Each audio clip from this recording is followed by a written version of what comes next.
പട്ടയ വിഷയത്തിൽ കാസർഗോഡ് തഹസിൽദാരെ ഉപരോധിച്ച സിപിഐ പ്രവർത്തകർ 29 വർഷമായി പട്ടയം ലഭിക്കാനായി ഓഫീസുകൾ കയറിയിറങ്ങുന്ന കെ പുറം സ്വദേശി ശാന്തയും മകൾക്കും ഒപ്പമായിരുന്നു ഉപരോധം. പട്ടയം ലഭിക്കാത്തതിൽ മനംനൊന്താണ് ശാന്തയുടെ ഭർത്താവ് 2 വർഷം മുൻപ് ആത്മഹത്യ ചെയ്തതെന്നാണ് ആരോപണം. പട്ടയം ലഭിച്ചില്ലെങ്കിൽ ജീവൻ ഒടുക്കുകയല്ലാതെ മറ്റു വഴിയില്ലെന്ന് ശാന്തയുടെ കുടുംബം പറഞ്ഞു. അച്ഛൻ മരിച്ച പോലെ ഞങ്ങൾ മരിക്കും തന്നെ. അച്ഛൻ വീട്ടിനകത്ത് തൂങ്ങി, ഞങ്ങൾ ഇവിടെ പെട്രോൾ ഒഴിച്ച് കത്തും, അമ്മയും മക്കളും കുഞ്ഞുങ്ങളും. അത്രേ ഉള്ളൂ സാർ, വേറെ അപ്പുറം നടക്കൊന്നുമില്ല. ഞങ്ങൾ ആഗ്രഹിച്ച് ഞങ്ങൾക്ക് അച്ഛൻ കിടക്കുന്ന മണ്ണ് എനിക്ക് വേണം, അത്രേ ഞാൻ പറയുന്നുള്ളൂ. ഞാൻ വേറെ ആരുടെ സ്വത്തിന് അവകാശമില്ല. എൻ്റെ അച്ഛൻ കിടക്കുന്ന മണ്ണ് മാത്രമേ ഞാൻ ചോദിച്ചിട്ടു, വേറെ ഒന്നും ഞാൻ ചോദിച്ചിട്ടില്ല.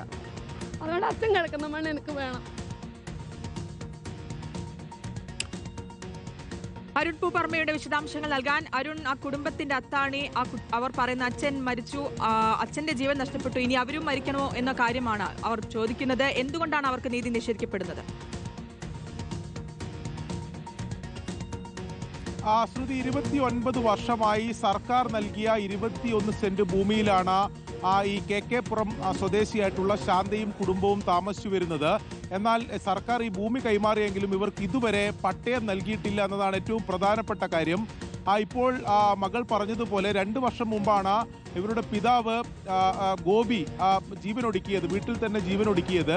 അതിന് കാരണവുമായി പറയുന്നത് വർഷങ്ങളായി ഈ പട്ടയത്തിന് വേണ്ടി ഓഫീസുകൾ തോറും കയറി ഇറങ്ങുന്നു, പക്ഷേ എവിടെ നിന്നും നീതി ലഭിക്കുന്നില്ല. ഒറ്റയാൾ സമരം ഉൾപ്പെടെ ഈ ഗോപി കാസർഗോഡ് താലൂക്ക് ഓഫീസിന് മുന്നിലൊക്കെ നടത്തുകയൊക്കെ ചെയ്തിരുന്നു. പക്ഷേ ഈ പട്ടയം ലഭിക്കാത്തതിൽ മനംനൊന്താണ് 2 വർഷം മുമ്പ് ആ പിതാവ് ജീവനൊടുക്കിയത് എന്നാണ് ഈ കുടുംബം പറയുകയും ചെയ്യുന്നത്. അതിനുശേഷവും ഈ കുടുംബം പലതവണയായി ഈ ഓഫീസുകൾ കയറി ഇറങ്ങുകയാണ്. അവർക്ക് ആ ഭൂമി സ്വന്തമായി ആകുന്നതിന് വേണ്ടി, പട്ടയം നൽകുന്നതിന് വേണ്ടിയാണ് അവർ കയറി ഇറങ്ങുന്നത്.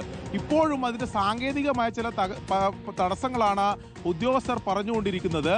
അതായത് നേരത്തെ പറഞ്ഞിരുന്നത് ആ സ്ഥലത്തിന് മറ്റ് ചിലർ അവകാശവാദവുമായി വന്നു, അത്തരമുള്ള തർക്കമുള്ള ഭൂമിയായതുകൊണ്ടാണ് പട്ടയം നൽകാത്തത് എന്ന സാങ്കേതിക കാരണമാണ് പറഞ്ഞത്. ഒടുവിൽ പുതിയ തഹസിൽദാർ വന്നതിന് ശേഷം ആ ഭൂമി പരിശോധിക്കുകയും ഇവർക്ക് പട്ടയം നൽകുന്നതിന് ഒരു തടസ്സമില്ല എന്ന് ഈ തഹസിൽദാർ കണ്ടെത്തുകയും ചെയ്തു. ഇന്ന് തഹസിൽദാർ ഓഫീസിൽ ഉപരോധിക്കുന്ന ഘട്ടത്തിലും ആ കാര്യം തഹസിൽദാർ പറഞ്ഞു, അത് റിപ്പോർട്ടാക്കി. പക്ഷേ ആ റിപ്പോർട്ട് മുകളിലേക്ക് നൽകുന്നതിൽ വൈകൽ സംഭവിച്ചു എന്നതാണ്. ഇനിയിപ്പോൾ നാളെ പട്ടയമേള നടക്കുന്നുണ്ട് ജില്ലയിൽ. പക്ഷേ ഇപ്പോൾ ഈ സാങ്കേതിക പ്രശ്നങ്ങൾ പരിഹരിച്ച് അവർക്ക് നാളെ പട്ടയം നൽകാൻ സാധിക്കില്ല. ഇനിയിപ്പോൾ തെരഞ്ഞെടുപ്പ് വരികയാണ്. എപ്പോഴാണ് ഈ പ്രശ്നങ്ങളൊക്കെ പരിഹരിച്ച് ഇവർക്ക് പട്ടയം ലഭിക്കുക എന്നതാണ് ഏറ്റവും പ്രധാനപ്പെട്ട കാര്യം. അതിൽ മറ്റൊരു ഗുരുതരമായിട്ടുള്ള വിഷയം, ഇപ്പോഴത്തെ തഹസിൽദാർ ഇതിൽ പരിശോധിച്ച് യാതൊരു പ്രശ്നവുമില്ല എന്ന് കണ്ടെത്തി വളരെ പെട്ടെന്ന് പരിഹരിക്കാൻ കഴിയുന്ന ഒരു വിഷയമായിരുന്നു. അതിനെന്തുകൊണ്ടാണ് ഇത്രയും വർഷം ഈ വൈകൽ ഉണ്ടായത്, ഈ താമസിക്കുന്ന സാഹചര്യം ഉണ്ടായത്? ഈ ഫയൽ കൃത്യമായി ഉദ്യോഗസ്ഥർ, തഹസിൽദാർ ഉൾപ്പെടെ, മുമ്പുള്ള തഹസിൽദാർമാർ ഉൾപ്പെടെ പരിശോധിക്കാത്തതിന്റെ വിഷയമാണോ എന്നുൾപ്പെടെയുള്ള ഗുരുതരമായിട്ടുള്ള വിഷയം അവിടെ എന്തായാലും ഉണ്ട്. ജില്ലാ കളക്ടറുടെ ശ്രദ്ധയിൽ ഈ വിഷയം പെട്ടിട്ടുണ്ട്. ഇന്ന് CPI പ്രവർത്തകരാണ് ഈ കുടുംബത്തോടൊപ്പം എത്തി തഹസിൽദാരെ ഉപരോധിച്ചത്.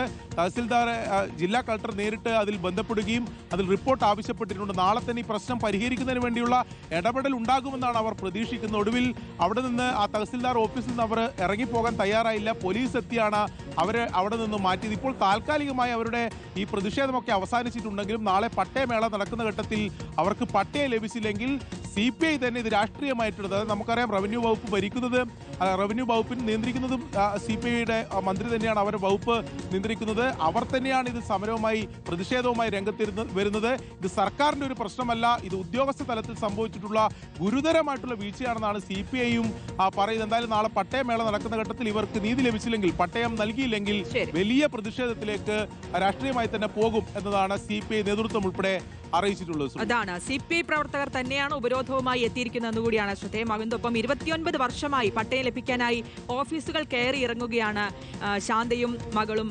അതിനെ തുടർന്നാണ് ഇപ്പോൾ ഉപരോധമടക്കം, CPIക്കൊപ്പം ഉപരോധമടക്കം നടത്തുകയും ചെയ്യുന്നത്. വിവരങ്ങളാണ് അരുൺ പൂപ്പറമ്പ നൽകിയത്.